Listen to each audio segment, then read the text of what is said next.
This is A Woman is a God by Amy Lee Lillard, Part 3.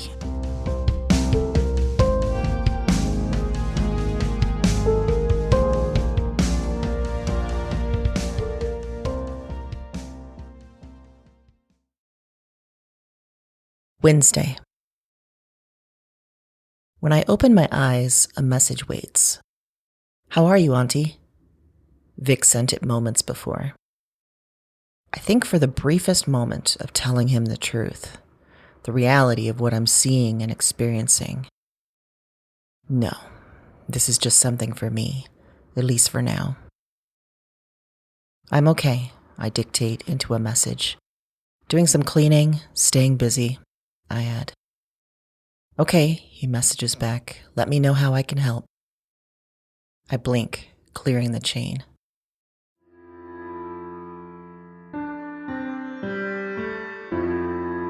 And when I do, Ben is leaning over me.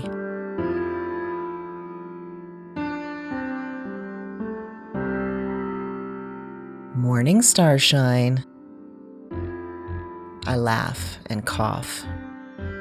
There you are, I say. You can't get rid of me. In death, he looks younger, just like the others. More brown hair on top, less lines around his eyes. He wears the small round glasses from middle age instead of the thicker pair he wore towards the end.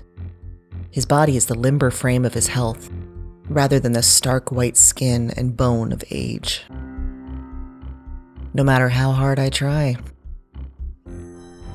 Ben slings an arm around my shoulders and squeezes. Your secret is out, little witch. You're not the curmudgeon you pretend to be, with your big heart holding our stories. Have you and Joan and Kira been up all night talking about me? Something like that, he says, settling bets and playing games. Gross. He looks around the kitchen and into the great hall. This feels a little like when you go back to your high school or your college campus. Is the castle smaller than you remember? The opposite, it's so much bigger.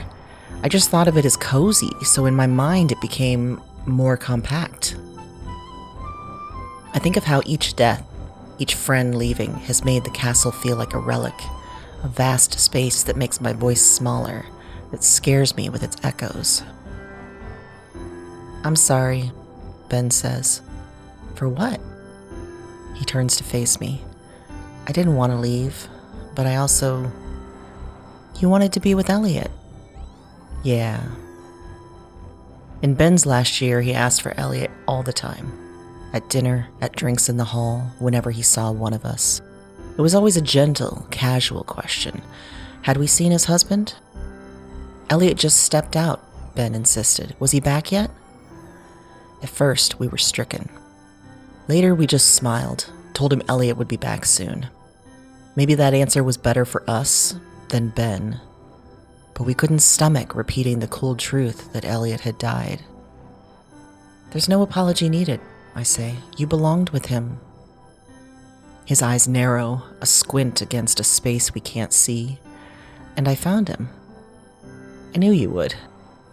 Even a godless heathen like me could admit there had to be something for you. Ben and we wouldn't have been friends, not without Marcus and Elliot in my life. Ben was a Christian, a leader in his church, raised by loving, open parents. Me, raised by wounded hypocrites who used God as an excuse for inaction and hate. I wanted nothing to do with any belief. In our 40s, when right-wing Christians backed a fascist for president, supported hate groups, and decried immigrants, it reinforced everything I thought. But Ben, a believer in humans and humanity, a brilliant person ruled by love and curiosity, he had faith. I looked down on him for it. I looked up to him for it. Besides, I say, taking his hand, easing into the red couch in the hall, all rules are off the table. Yeah, they are, Ben says. Seeing dead people, seeing other worlds. I'm either delusional now or magic, or both, he says. I nod, remembering the night before with Eve. And you're flirting with a woman from the Bible. Oh, Lord. Exactly. I'm trying to write about her again, I say. Did I ever tell you I was doing that? You always kept close to the vest when it came to your writing. He squeezes my hand and I feel the pressure and warmth. And, most other things that had to do with feeling and heart. True. I put my head on his shoulder and hug his torso. I missed you. You know something? He puts his arms around me. I wished we had talked a bit more about creation. What do you mean? Talking about belief always made you so tense, he says. I could see it come over your body. Immediate anger. And more than anything, defensiveness. You were ready to fight anytime I talked about my church. I know why, but it was always so surprising and instant. My paternal grandpa led prayers at family Christmases, then groped my mom and her mom and later my sisters-in-law. He locked my brothers in a basement to watch a movie about hell. He called me trash, a slut, a heathen, because I grew up on the wrong side of town, because I had opinions, because I went to college, because I didn't marry and have kids and do what women were supposed to do. But all the stories, as twisted as people can make them, are just about creation, Ben says. Creating this world and the ways we do things, and the things we believe. And that's something you do. You create. I pull back. Don't lump me in with them. You're writers of your Bible. They were men who hated me, and anyone not them. They created a bogus story about a woman who did wrong to justify millennia of hatred. They fucked it all up. Easy, Ben says, bringing me back into our hug.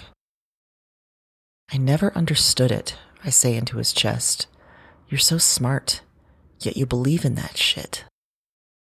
You're the one trying to write about a woman who features prominently in that shit. I hear a laugh and look out into the hall. Kira and Joan are watching us, shaking their heads. Seriously, I say, didn't you guys ever wonder how Ben could keep believing with everything the fanatics did? This argument is done, hun, says Kira, laughing. It really doesn't matter, says Joan. Maybe to you guys, I say, easing off the couch, standing. It's all settled for you. I'm still living in this shit world they created. Are you, though? Ben asks. Witness this conversation with 3 dead people. And yesterday, weren't you jet-setting through the multiverse? And how about your dreams? Kira says. And you're falling asleep writing, Joan points to the table. You're prioritizing make-believe over things your actual physical body needs, like sleep. I reach the bookshelf with the Lego replica of Mos Eisley Cantina, a set I'd been creating, dismantling, and building all over again for decades. Next to it, copies of my books. 10 of them, with bright covers, pissed-off titles, and women characters tearing themselves and others apart. Each time I wrote something, I stepped away from the real world, pulled clippings and tatters of the modern and past worlds, and sewed them messily into beautiful and horrific creations. For the duration of a writing project, I walked in the world, moved in and out of my home, worked at my jobs, fed myself and my animals, saw friends, all the things a person does. But at the same time, I wasn't there. My vision filled with imaginary people and plots, and the rest of my senses were numbed, feeling only the pull of what I made, not what surrounded me. Because I believed in my stories. I believed in the worlds I created. Those that looked like my reality and those that didn't. Was belief a form of magic? And did that mean I'd been magic long before these strange few days? I look at my friends, 3 of them, all dead. I know that the rest of them will come, one by one, because I've crossed over somehow into a place of magic and reality being the same. of so many contradictory things being true at once. It's frightening, this duality. Maybe it means that I'm closing in on death myself, a countdown of life. But it's also exciting. Creating something new always is. I don't say anything, just walk into the small circle my dead friends make. I hold their hands. There were so many other things I was supposed to create. If I'd been a normal woman, a better woman, I would have created children, a family, a future for humanity. That was my purpose, so many said. That was my anatomy, and bypassing that, I was useless. If I'd been a normal woman, I would have created beauty, spent the necessary time and effort to make and keep my body trimmed, plucked, painted, squeezed, tamed, fuckable. That was my purpose in biology. By not spending the appropriate amount of time each day, each hour, presenting beauty to the world, I was pointless. Instead, I focused on creating stories. And why would I have done that if I didn't see the power of stories? Even the stories that had been twisted, made horrendous, and served as the blueprint for monstrous behavior. Even those. They were stories that someone wrote. Stories that survived time and gave some people joy and meaning. I wrote stories because I saw the potential for something good to last beyond me. Maybe, though, the best creation had been this. This group of friends, this chosen family of weirdos, this castle we'd formed. What an act of belief, even defiance, like all the best creation. And even death couldn't kill that creation.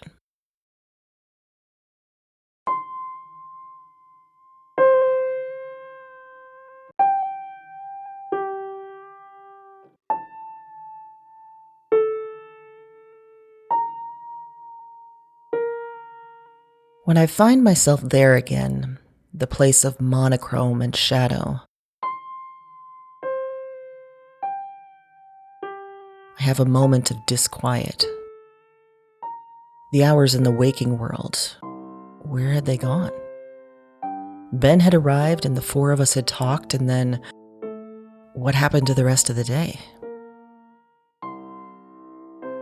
This happened before. The first times I tried to write her story, time skips of hours I couldn't account for.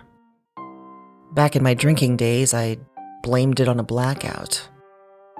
Back in my major depressive and panic days, I blamed it on an almost narcoleptic reflex to escape into nothingness. But I'd passed the worst of those days. There is no explanation, yet here I am, and I'm almost happy to be here. And here she is, Eve, next to me, the both of us standing, naked and warm and like no time had passed. It occurs to me, she says, I have not asked you what story you tell of me. Oh, I say. If I could blush in the gray, I would have. Even with the strange sensations of a young body, I still feel the squeeze on my heart, that adrenalized cocktail of embarrassment and fear, a child worrying she's in trouble. I realize I did not ask, Eve says, because my natural assumption is one of malice. That makes sense. When you are much maligned, you expect malignancy. Of course you do, I say, and of course that's been the way of things. That's not what I'm doing. Would you tell me? Even in the gloom, there's a brightness about her. The dark of her eyes and skin shines. I don't talk about what I'm writing, really. Not until it's done. She nods. And why is that?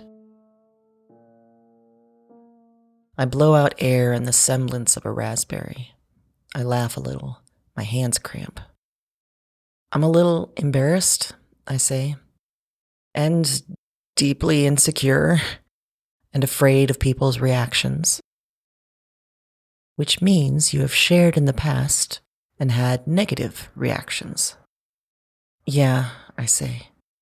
And that's fine, Not everyone is going to be into what I am. Not everyone likes stories. Not everyone likes the fact that I tell stories. Eve looks up towards the distant treetops. Creation is a powerful thing, she says, and power does not always go easy on those without it. Was it always that way? I ask. That's what I'm trying to do, tell the story of a shift from, joy in creation and in life to despair. These thoughts carry weight, she says. I know, I say. That was another reason I didn't show my writing to many people. Get into this stuff too much, the things that no one talks about, and people react poorly. Challenging what people think is dangerous. She folds her hands together, watching the motion as she does.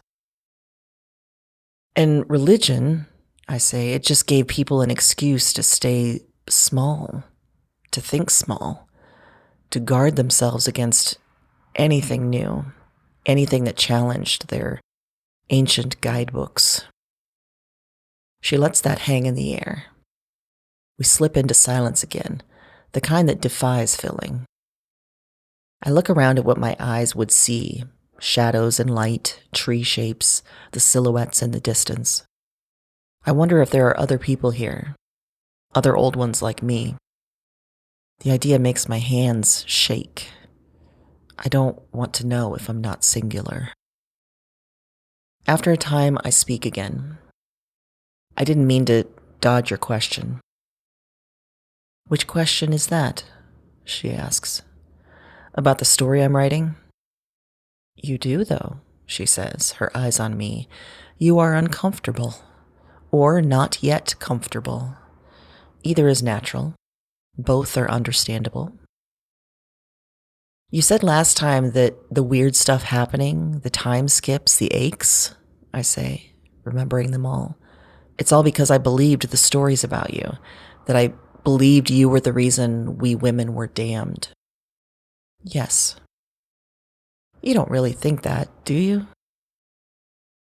She is still, so still. The question is, do you? This whole circular guru dialogue is getting annoying, I say.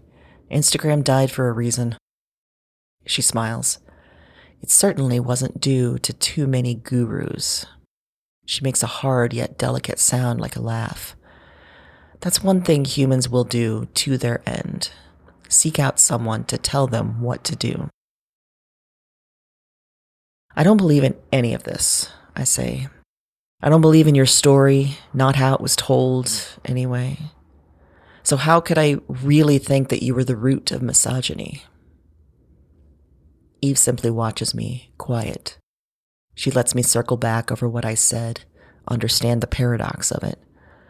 Talking to a figure I didn't believe in, telling her she isn't real, defending my lack of belief, all in just a few pointed words.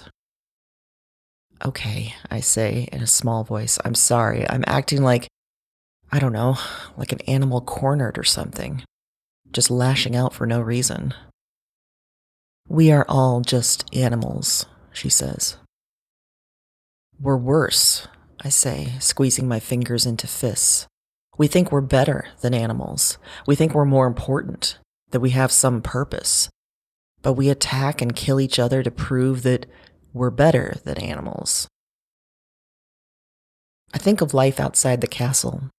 The fights, the wars, the torture, the online smackdowns, the gleeful rage of sports matches, the politics, the insurrections, the coups, the battle against the earth, hacking and carving and burning deep within the ground for ways to make money, blackening the air and sky. The end that every generation predicts only to be outdone by the next. We are the cornered animal, and we are the animal cornering, and we are the corner itself, unable to see above or below or around that moment. Shannon, Eve says after more gentle quiet, let us shift. Let me instead tell you a story.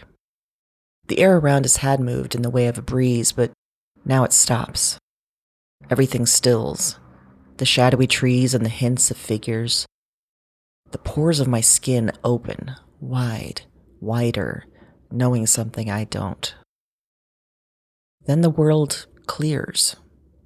No land, no sky, no trees, no shapes. Even I stand or float or somehow exist in a swatch of gray, the color of clouds or asphalt or sleek tech devices. In the beginning, God created light and dark, Eve says.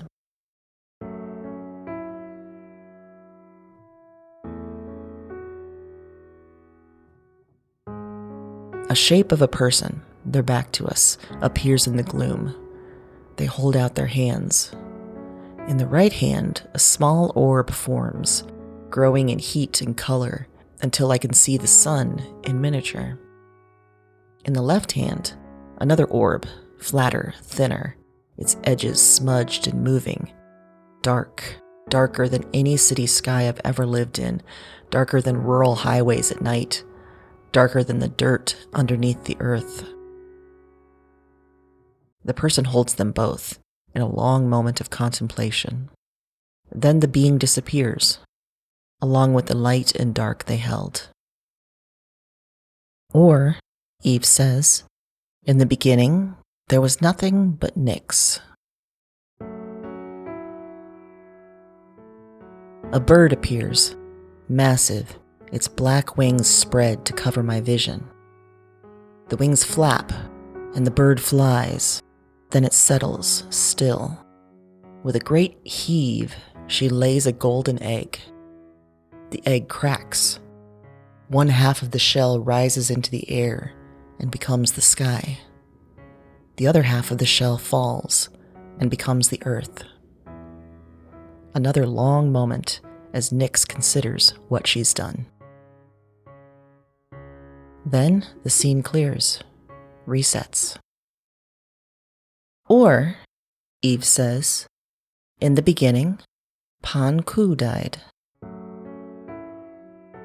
A beast of a man with 2 horns, 2 tusks, hair wild and thick everywhere, stands in massive, incomprehensible strength. Then he collapses, and from his corpse his eyes fly up into the sky and become the sun and moon. His blood becomes rivers. His hair grows into trees and plants. His body becomes dirt and soil. The scene clears. The stage resets. Eve speaks, and Hawen Niu asks Ata Ensik to give birth, and the resulting earth sits upon the shell of the turtle Hanuna. Eve speaks, and the divine being Obatala helps a fledgling planet develop a crust, water, soil, and land, and Oludumare brings gas from space to the planet, and this breath of life brings the earth to being.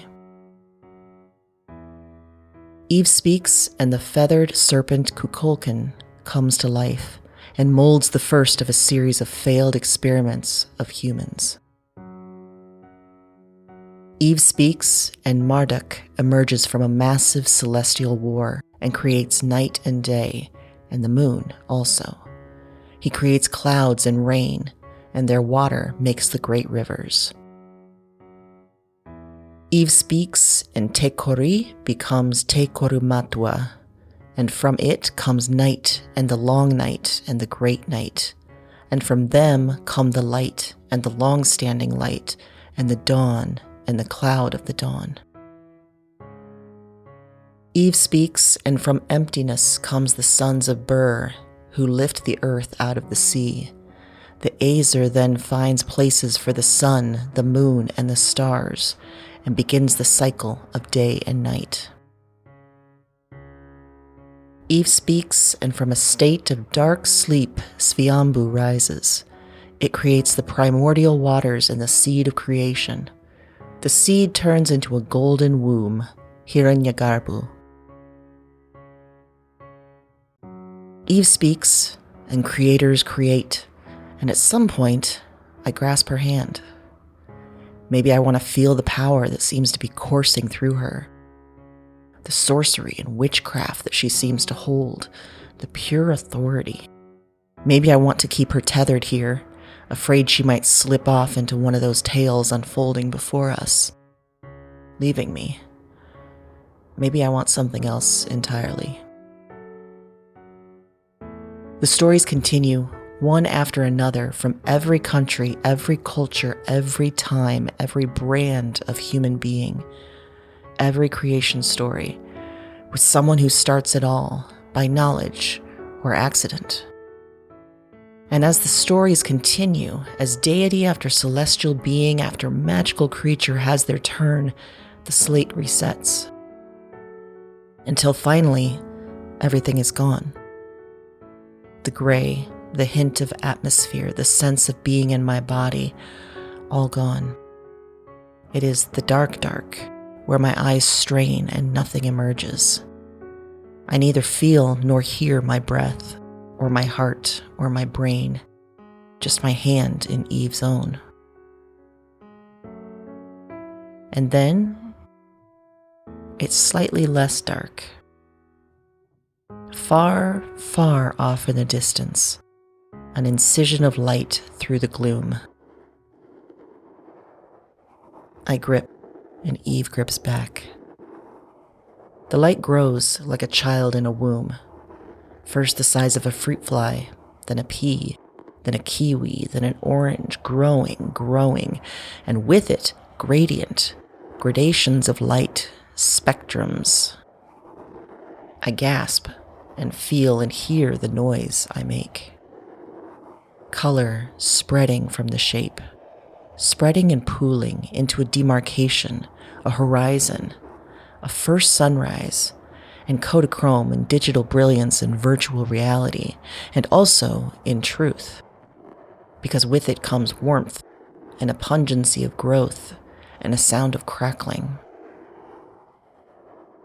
Shapes resolve around us, the trees and the wider forest, the tall treetops and the waving leaves.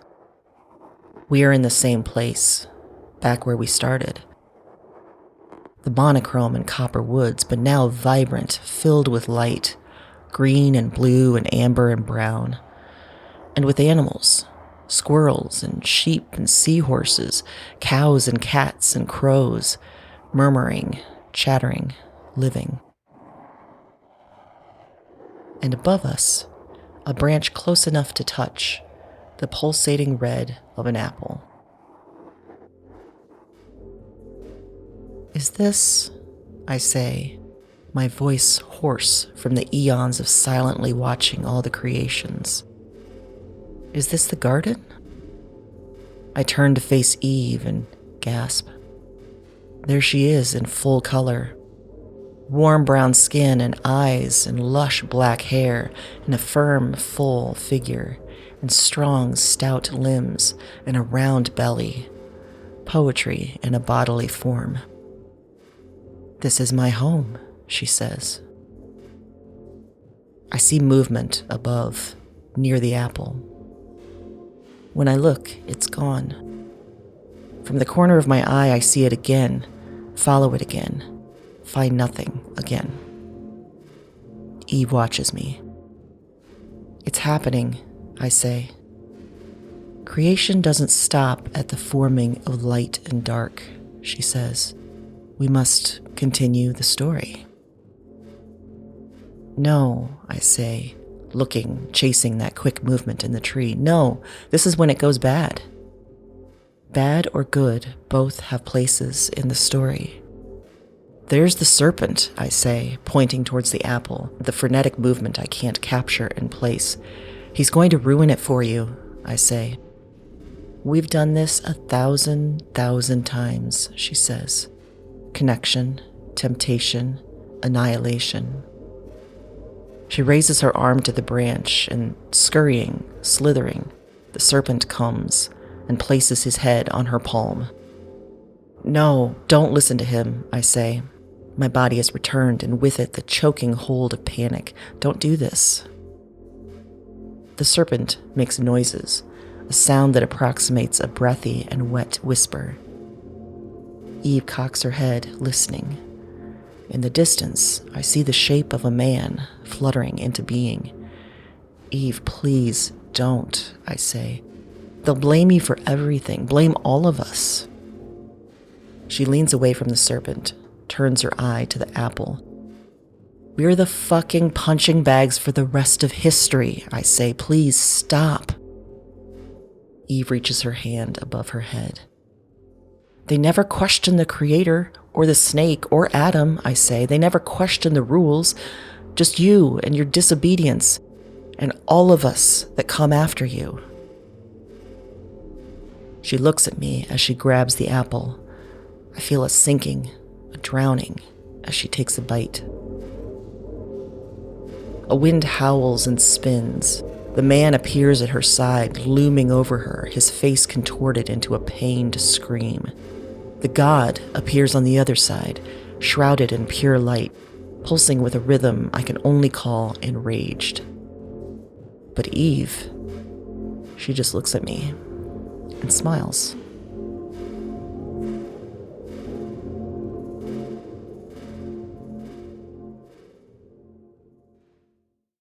Time passes. The scene clears, resets to the colorful garden once again. Eve is nowhere to be seen. I sit on the grass or moss or whatever greenery I find at my feet that my modern language cannot name. I look at my hands, their youth, their lack of prominent veins and spots and Shar-Pei wrinkles. What would I have done?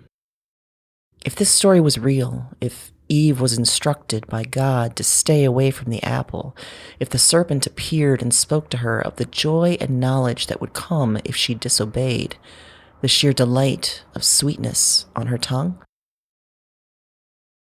I would have done the same thing.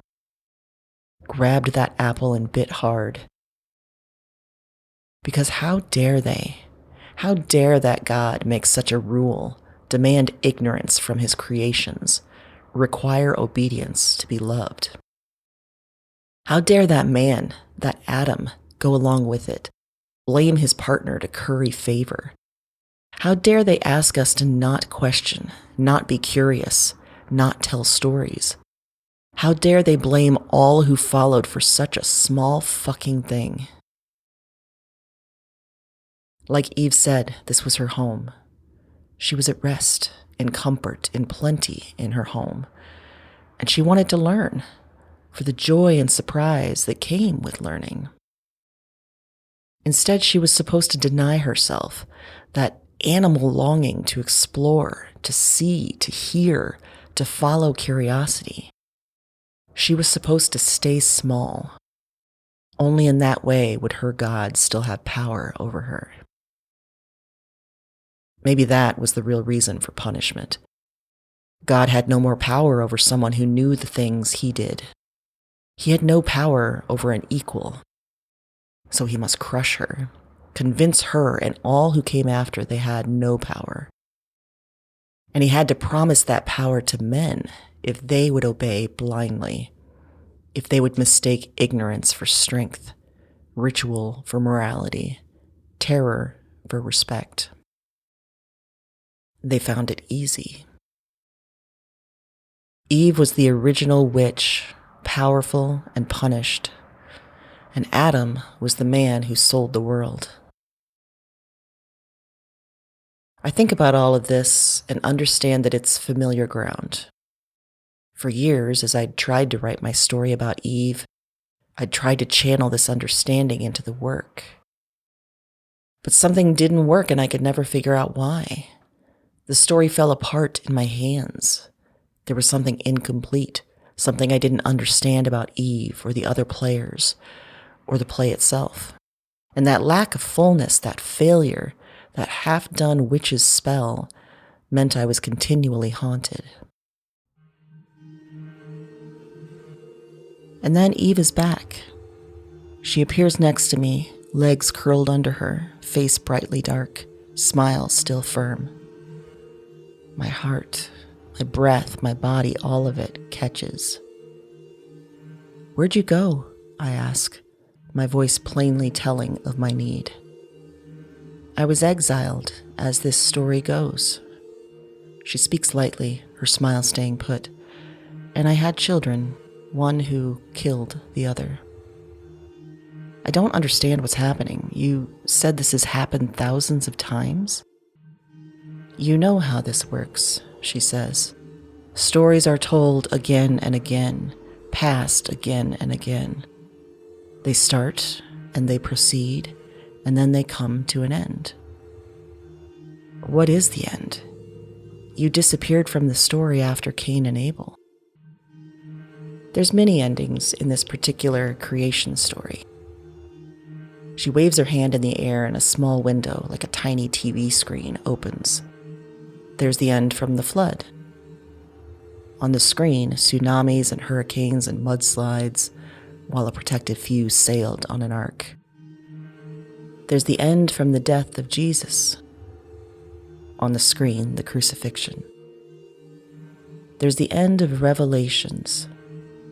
On the screen, a mashup of every apocalypse, real and imagined, from zombies and nuclear bombs and viruses and crusades and witch burning and detention camp and re-education camp and dirty war camp and church camp and cult camp. I cover my eyes. After a moment, I feel Eve's fingers on mine, gently pulling them away. She's close, her face filling my vision. "This is not a cause for despair," she says. "How can it not be?" I remember all the dystopias I'd watched and read when I was younger, the thrill of a possible end to everything, the sick sense of recognition, of possibility. As I got older, though, as politics morphed and radicalized and hardened, as climate change accelerated, as women died in forced childbirth and church obedience and botched police action and everyday domestic life, I found no joy in such tales anymore. Like a horror movie fan who has to live through a real horror, I was chastened. I turned to comedies with a desperate zeal, laughing in pained sounds as the world crumbled. Eve folds her fingers into mine and smiles. An end is not an end. Of course it is. I pull away from her. Destruction is real. Pain is real. Death is death. Yes, she says, but it's necessary. All the stories you know, they talk about the beginnings of things. They are told and written before the end. And because that end is unknown, it's frightening. It does not have to be. Listen, I say, you're not facing down death. I am. It's close. So close. It's taken my friends, my family. There was a time you longed for death, Eve says. I throw up my hands. Don't throw that at me. Is it not true? Yeah, it's true. I feel the heave in my chest, the clog in my throat. I did want to die. Because I hurt. Because living it's so fucking hard. And it gave me such pain that I didn't care what came next. I thought it had to be better than this. And now? Now, I say, now I don't have a choice. It's coming for me. It's taken everyone and everything from me. There's nothing left but me. And part of me wants to come, wishes it came before I was the last one alive in the castle. And part of me wants death to leave me be, to let me try to find peace again, even if I am alone. Eve is quiet, watching me. I look for the things I always look for. Hypervigilant for disappointment and anger and disgust from the people around me, expecting malice and manipulation. But I only see curiosity and compassion. I think, I say, maybe I always got stuck trying to tell your story because I couldn't see the ending. You were born, you were married, you disobeyed, you were exiled, you were a mother, and then what? You were of no more use, so did you just die? Is your story just about that one moment and everything else was just fallout? Eve watches. And what about other worlds? I saw all those other lives I lived. What about your other lives? Were there worlds where you didn't eat the apple? Were there worlds where you kicked Adam to the curb? Where you told God to fuck off? Where you refused to leave the garden? Where you had daughters instead of sons? Eve nods, slowly. I sigh and let my head drop. I don't understand any of this. I don't know what's happening, if I'm alive or dead, if I've lost any sort of sanity I've had, if I'm some sort of, seer? I don't... Shannon, Eve says, breathe. My chest is tight, my air coming from squeezed lungs. I feel my head swimming. So I lay down, my knees bent, and put my hand on my belly and watch it move up and down as I work to breathe deeper. Good, she says, just breathe. She points to herself and the garden around us. And just witness, that's all.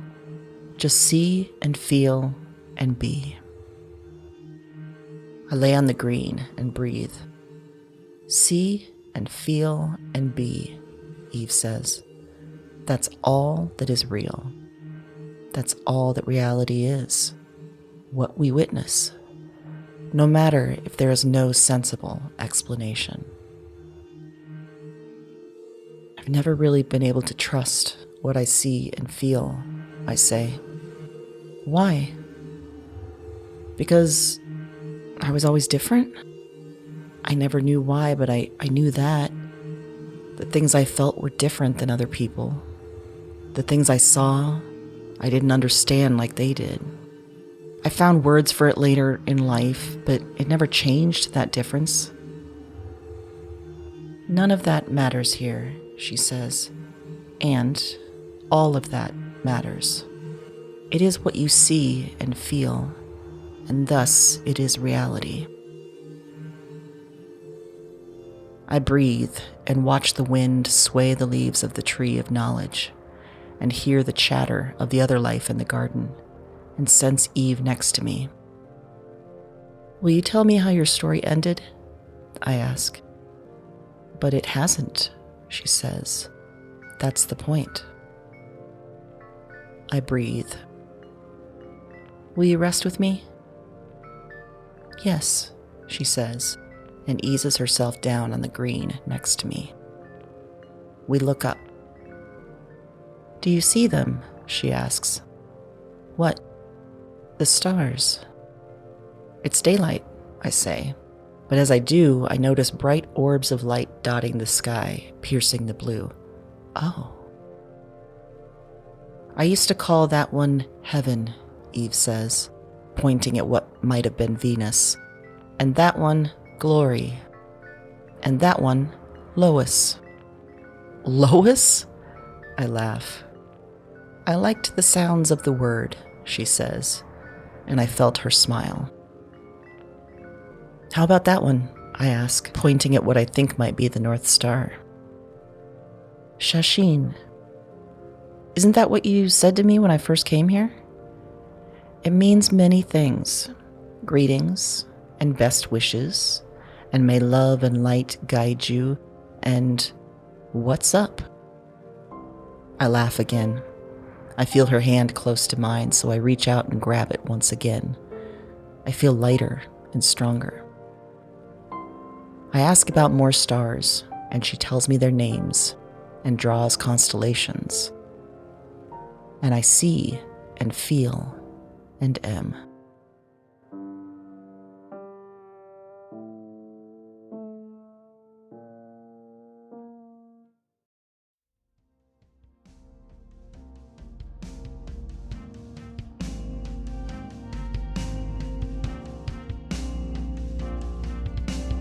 This was part 3 of A Woman is a God, a novel in 7 parts.